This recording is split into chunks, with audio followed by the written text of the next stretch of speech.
Kos hidup sana tinggi tak Sajat? Okey.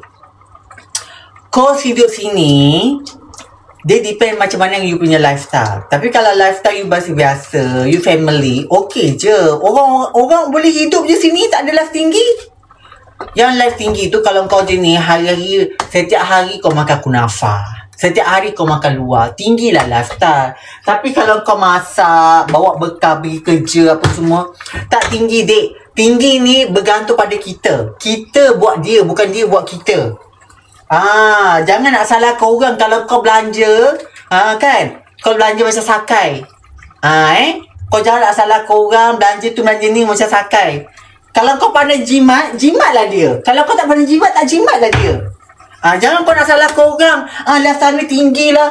Engkau tu hari-hari kunafa. Hari-hari kau makan luar. TO pun kau nak order kat luar. Kau dah boleh tahu kau boleh bawa goncang air tu kan. TO tu dari rumah. Kau bawa je pergi tempat kerja. Kau rendamlah air tu. Teh tu kau bancur beberapa kali repeat. Satu goncang teh tu boleh pakai 2-3 kali. Kan? Kau pakai je, nampak je air tu nampak air teh tu macam keluar air dia tu. Kau simpan, kau letak minta air. Lepas tu kau buat lagi air TO. Kita live cara kita bukan lifestyle.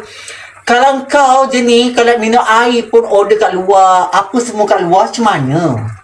Orang kaya adalah orang yang kedekut. Tu je. Kau tengok Dato' Alif tu. Dia makan pun tak makan kat luar, dia bungkus. Kau tengok Dato' Alif. Dia kalau makan, dia tak makan luar dik. Dia memang makan kat rumah. Dia memang. Itu sebab tu dia kaya. Dia kaya dengan dia punya apa tu pemikiran tu. Itu orang kaya. Orang yang tak kaya ni kan, dia pura-pura, dia pergilah makan kat luar lah, itulah ini. Lepas tu dia kata lah, lifestyle tinggi lah. Macam mana? Kau dah air pun kat luar, macam mana? Mulalah kau tiba kau kata lifestyle tinggi lah, itulah inilah. Macam mana kau? Bukan kita ni kena fikir sikit gaya hidup kita ni macam mana. Jangan nak harapkan orang pula katalah itu tak ni. Aku kadang-kadang budak-budak sekarang kan,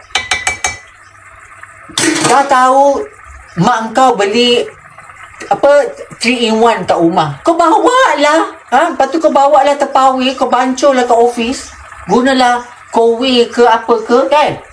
Kau tidak nak makan nak minum kat luar, kau gaji kau tu dah 1,300 kan. Kau minyak kau pun tak lepas. Lepas tu kau katalah lifestyle tinggi. Kita ni duduk kat luar negara kan, kita duduk luar negara, kita pandai berjimat.